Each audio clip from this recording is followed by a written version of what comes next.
Hello समूह मीना से rising virgo। तो ये रीडिंग होगी आपकी जून 2023 के लिए। इस रीडिंग में मैं आप लोगों के लिए जून 2023 की पास्ट प्रेजेंट और फ्यूचर की एनर्जीज देखूंगी। ये भी याद रखिएगा कि रीडिंग जनरल है, तो जितना रेजोनेट हो आप उतना ले सकते हैं, बाकी आप छोड़ सकते हैं। तो चलिए शुरू करते हैं आप लोग की ओवरऑल एनर्जी से।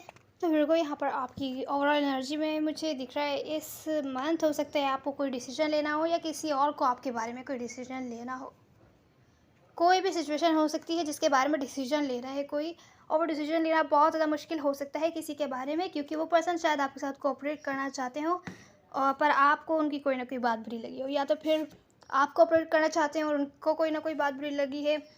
किसी की तरफ से अपॉलॉजी नहीं है, कम्युनिकेशन की प्रॉब्लम है यहाँ पर।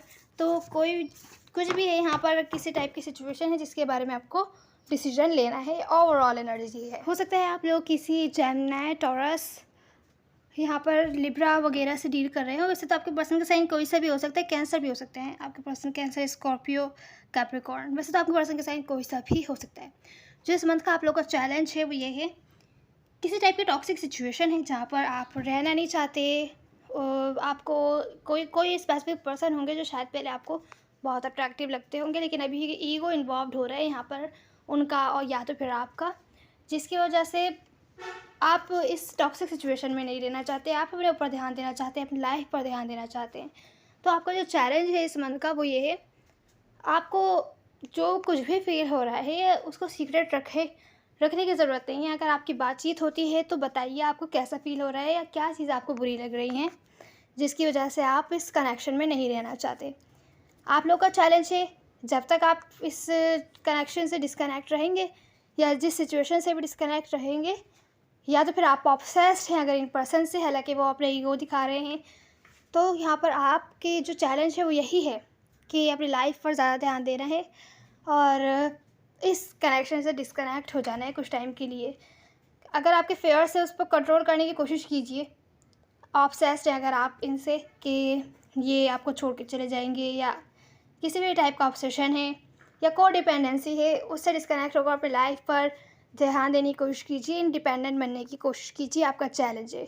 और अगर ऑब्सेस नहीं भी हैं आप और कुछ ना कुछ है जो आपको बातें अच्छी नहीं लग रही हैं, ईगो इन्वॉल्व हो रहा है, तो भी यहाँ पर आपका चैलेंज यही है कि आपको अपने इमोशंस पर, अपने फेयर्स पर कंट्रोल करना है और आपको इंडिपेंडेंट बनना है, फाइनेंशियली इंडिपेंडेंट, इमोशनली इंडिपेंडेंट, हर तरीके से अपनी लाइफ पर ध्यान देना है। तो ये थे आपका चैलेंज। अब हम रिसेंट पास्ट की एनर्जी देखते हैं। तो देखो यहाँ रिसेंट पास्ट में मुझे दिख रहा है कि आपको सेकंड चांस नहीं मिला होगा।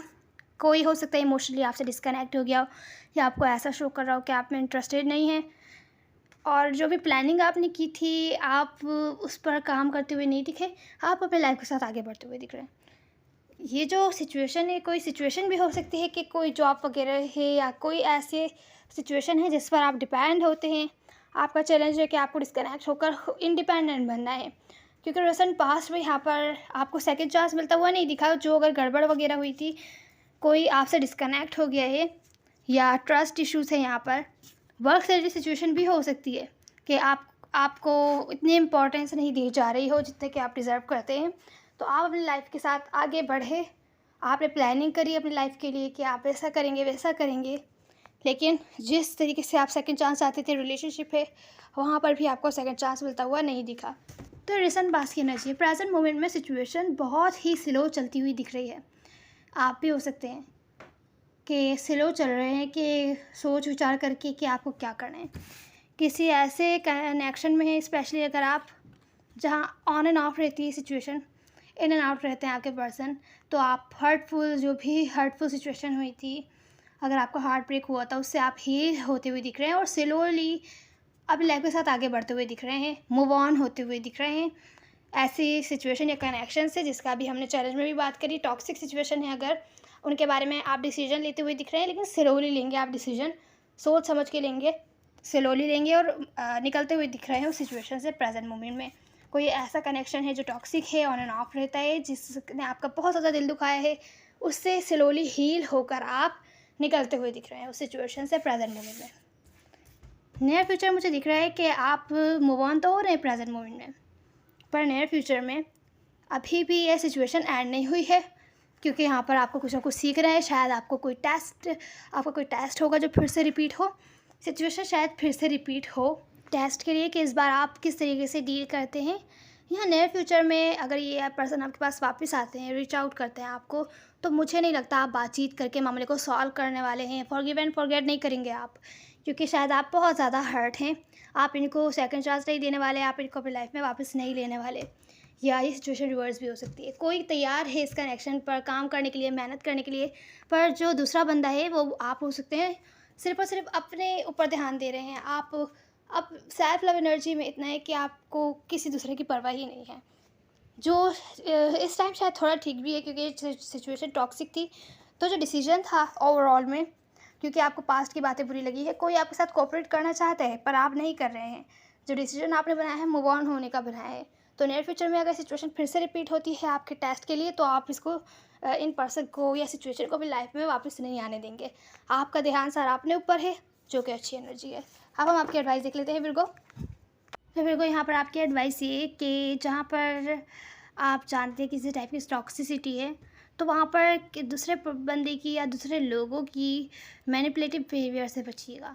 नज़र रखिएगा कौन आपको धोखा दे रहा है, कौन आपके साथ अच्छा कर रहा है, कौन आपको मैनिपुलेट कर रहा है कि आप कोई ऐसा काम करें जिसमें आपका ही नुकसान हो।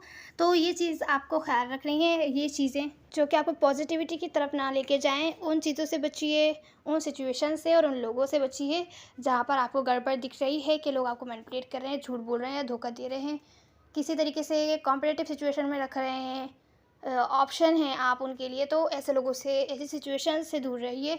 उसके खिलाफ़ आप जो भी स्टेप लेंगे, डेस्टिनी यहाँ पर आपकी हेल्प करेगी, आपको अपॉर्चुनिटीज़ मिलेंगी, आपको उनको अवेल करना होगा। आप बच के निकल सकते हैं, लेकिन सिर्फ और सिर्फ जो आपको करना है वो है आपको देखना है लोगों के बिहेवियर को, कौन आपके साथ क्या कर रहा है, कौन आपके साथ क्या नहीं कर रहा है। तो यहाँ पर दूसरा जो मैसेज है वो ये है, भले जितने भी लविंग केयरिंग एनर्जी हो, किसी की तरफ से जितना भी लव हो, वो जब तक कि आप सामने वाला बंदा प्रूव नहीं कर सकता, जब तक कि उस कनेक्शन में स्टेबिलिटी ना हो, जब तक कि स्टेबिलिटी नहीं है, उसका जो लव है या फीलिंग्स वगैरह है, अगर वो केयर भी करते हैं आपकी, तो उसका कोई फ़ायदा नहीं है अगर वो स्टेबिलिटी नहीं लेके आ सकते। बेहतर है इसी सिचुएशन से डिस्कनेक्ट ही रहिए, अपने लाइफ पर ध्यान देने की कोशिश कीजिए। तो ये थी आपकी रीडिंग में, वो उम्मीद है आपको कोई हेल्प मिली होगी। मेल और फीमेल मैटर नहीं करते, सब एनर्जीज होते हैं ना। See in the next one. God bless you.